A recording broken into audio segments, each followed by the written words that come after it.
J'en ai vu des choses. Je suis né en Belgique, mais je suis un garçon de la terre. J'ai beaucoup voyagé. C'est très difficile pour moi de juger les gens. Et c'est très difficile pour les gens de ne pas me juger, mais de m'accuser. Ouais, un truc comme ça. I did 2 videos prior to this one. The first one was Van Damme's best movies from the 80s, and then I did a follow-up video with my top 5 Van Damme movies from the 90s.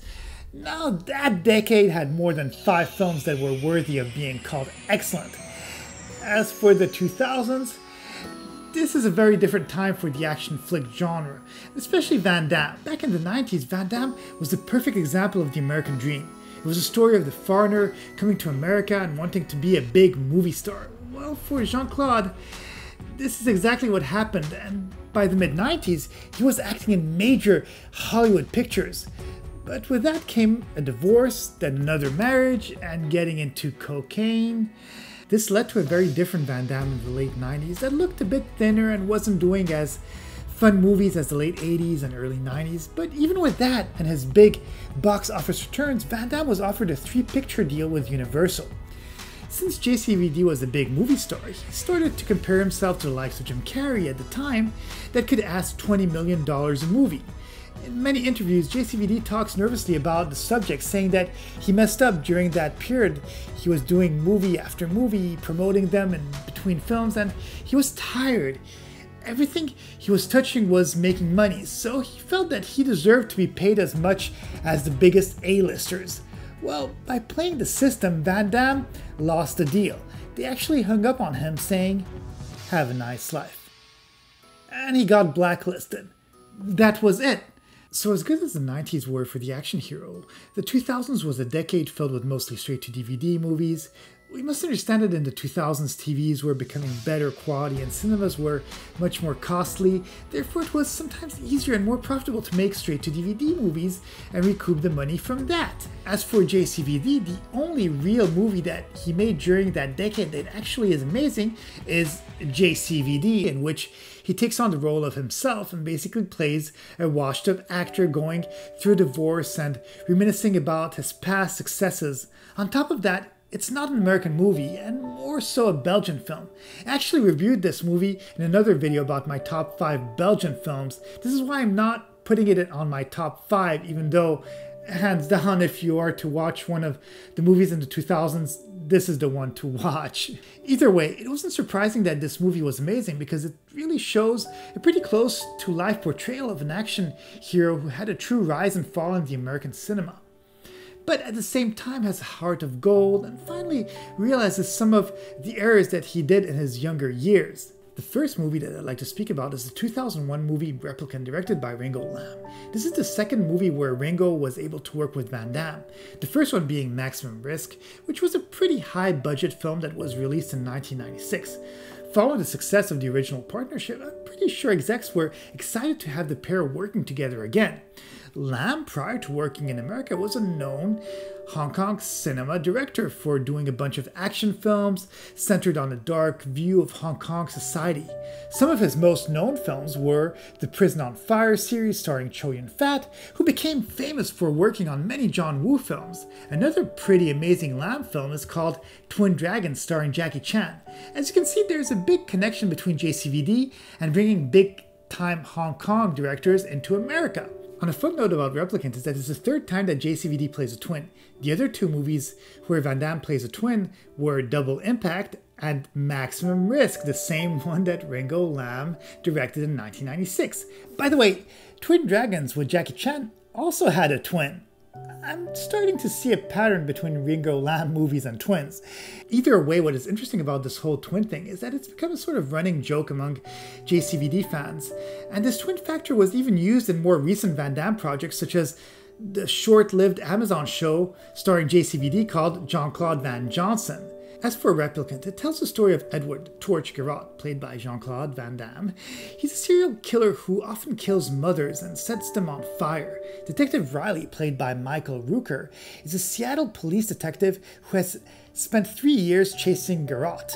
Just days before his retirement, Garotte strikes again, and even though he's off the case, after being threatened, Inspector Riley takes it on himself to stop the delusional murderer.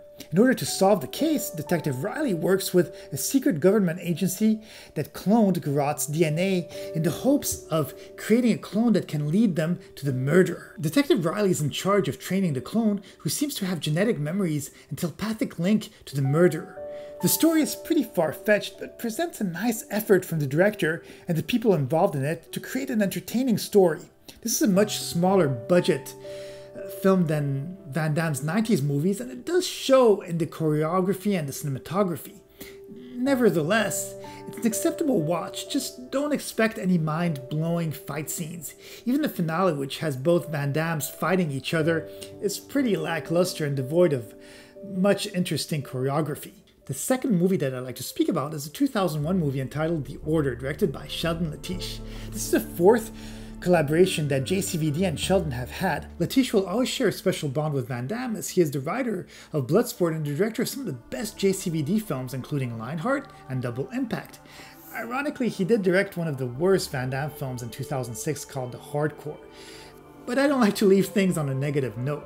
Sheldon Lettich was the writer of the excellent Rambo 3 and is also responsible for directing Only the Strong, which was a movie that made the Brazilian martial art of capoeira extremely popular and made the actor Mark Dacascos much more popular in the action film world. As for The Order, it's an action comedy that tells the story of Rudy Kaffmeyer, who is a thief and smuggler of valuable historical artifacts. Following the disappearance of his father, who is an archaeologist stationed in Jerusalem, Rudy travels to Israel in order to rescue him. There he meets Professor Walt Finley, played by Charlton Heston, who gives him the key to a safe deposit box in East Jerusalem right before being gunned down by unknown assailants. Once Rudy opens the safe deposit box, he finds an ancient map showing a series of tunnels and a treasure beneath Jerusalem. There, Rudy goes on a quest to find the treasure, which also leads him to his missing father. Many fun action sequences ensue within the streets of Jerusalem, and some enjoyable fight scenes are also spread out throughout the movie. A cool little bonus egg is the short fight scene between Van Damme and Abdel Kissi, who played in a couple of popular JCVD films such as Lionheart and then in The Quest. This movie is actually a strange one, as it definitely has a sort of Indiana Jones adventure feel to it, but because of lack of budget, it sometimes feels very cheap. Also, the tone goes from comedic to super serious to cheesy to really bad CGIs at the end of the movie, which cheapens the movie in itself. The Order is the kind of action film that almost hit the mark, but just missed it enough to not make it a classic. Nevertheless, one of the last movies in the 90s Van Damme style of movies that actually gives some cool action sequences. Not the best, but a must-watch for a JCVD fan. The third movie that I'd like to speak about is the 2003 movie In Hell, once again directed by Ringo Lam. This makes the third and last collaboration that they had together. This movie tells the story of Calais LeBlanc, who is an American working overseas in Russia. While on the phone with his wife, their conversation is abruptly interrupted when an assailant attacks and murders his wife. The murderer pays off the judge and is let go for lack of evidence. Van Damme, enraged, grabs a gun from a security guard in the courthouse and shoots him in cold blood in front of everybody. For this, he is sentenced to life in prison. Once in jail, he is literally put in hell by fighting with an inmate and being put in solitary. The prison is extremely corrupt, and guards bet on fights between inmates. This leads to a very dark movie where Van Damme is punished on multiple occasions. One of the punishments is when his character, LeBlanc, is hung by the arms for all the inmates to see. The fact that he showed constant courage makes most of the inmates respect him. At some point, all the corruption in the prison leads to a general riot, and all the prisoners start breaking everything as well as trying to escape. In the end, LeBlanc manages to disguise himself as a prison guard and flees the prison. Once again, this is a pretty small budget movie that was definitely destined to be a direct-to-DVD release. The sets are not extremely good, and none of the actors are really known, except for JCVD. Nevertheless, Van Damme did do a good performance, but be aware that the movie is extremely dark and has a really serious tone. Personally, I feel that these kind of movies would do better if they didn't take themselves so seriously. And if they have to be serious, then it would be better and best to have very intricate fight scenes and good action overall. In this movie, the few fights that they have are not artistic at all and are very gritty. I would still say that it's worth a watch if you are a Van Damme fan, but I personally don't think that many people will like it. The only reason that this movie made it in the top 5 of Van Damme 2000s list is because, well, there's really aren't that many good movies from that era, and it's literally in his top 5 of worthy movies from that time. The fourth movie that I like to talk about is the 2007 movie Until Death. This is again a straight-to-DVD release for JCVD, and another very dark movie. I believe that this movie was shot during a period of time where Jean-Claude was struggling a lot with himself, as many of his character choices are usually very sad, and the tone of this film is extremely dark. In some ways, it's nice to see such versatility from an action star such as Van Damme, but the 2000s are definitely a time where we see him rising as an actor on a deeper emotional level, but at the same time, they're not as entertaining. This movie deals with drug and addiction and has a very symbolic parallel between his real life. From the mid-90s to 1999, JCVD was struggling with a cocaine habit. Apparently, he would spend up to $10,000 a week consuming up to 10 grams per day at one point. Attempting to overcome all of this, JCVD attempted drug rehabilitation unsuccessfully until he was able to cut his addiction cold turkey a little later. Seemingly at the same time, he was diagnosed with bipolar disorder, which means that for him, some days are extremely positive, whereas others can have a completely negative effect on him. So, what does this have to do with Until Death? Well, this movie tells a story of Anthony Stowe, a corrupt police detective addicted to heroin that everybody hates. At the beginning of the movie, he is trying to bring down his former partner Gabriel Callahan, who has become a drug kingpin. Following a gunfight and serious gunshots wounds inflicted by Callahan's right-hand man, he falls into a coma. After waking up, he has to relearn to speak and walk. Because of all the pain inflicted by the coma, Stowe decides to take a more positive path in life, stopping his drug addiction and trying to get back his job as a police officer. Unfortunately, the police chief of his department refuses due to Stowe's post-coma drug addiction. Soon after, Callahan kidnaps Stowe's ex-wife and Stowe is forced to confront him once again. This movie is such a mixture of different feelings for me. If you look at the first half, even though very dark, it has some pretty nice cinematography and could have led to being a really special movie. Whereas the second half of the film is like a complete flip of the coin and becomes what you would expect from a straight-to-DVD release. Again, another movie that is worth watching for Van Damme fans, but not so sure about non-fans' ability to actually enjoy it. I did appreciate the exploration into the mind of an addict. I just wish that it would have been explored a little bit further. Plus, since it's a Van Damme film, I kind of missed having some good old martial arts sequences.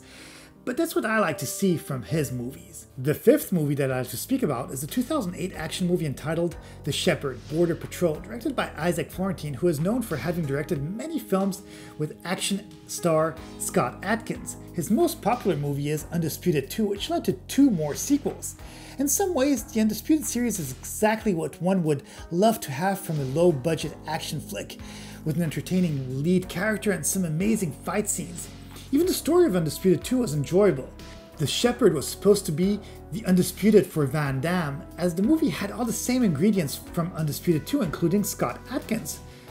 But it fell very short compared to other Isaac Florentine films. The movie tells the story of Jack Robideau, a former New Orleans cop played by Van Damme, who is stationed in Columbus, New Mexico to take a job with the Border Patrol. Upon his arrival, he is put against drug smugglers who are not only trafficking drugs through the Mexico-US border, but also illegal immigrants.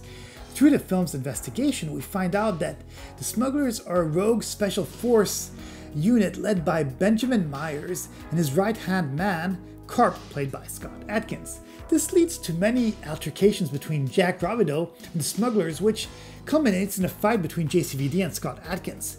This in a way was the selling point for this movie, a kick-ass action sequence between two legends, but unfortunately the fight is less than amazing and it really shows a missed opportunity. The whole movie is a missed opportunity and would have been much better if it took itself less seriously and promoted a few more over-the-top action sequences. This goes back to the problem with B-list movies. They can be good, but with a lack of budget and sometimes enough production time to go through better acting scenes, the movie suffers and becomes very cheap looking. Some other noteworthy JCVD mentions for the 2000s is a French documentary called Dans la peau de Jean-Claude Van Damme, which follows JCVD in his daily life and really makes you understand his rise to fame and his errors that led him into a straight-to-DVD path. I really hope that you enjoyed this video. This is the third part in a sort of retrospective look at Van Damme's career from the 80s to current times, exploring each decade. The fourth video will focus on Jean-Claude's movies from 2010 to 2020. This is actually a much better decade for the actor, so well, please be sure to subscribe and hit the like button. Have a great day, and I'll see you in the next video.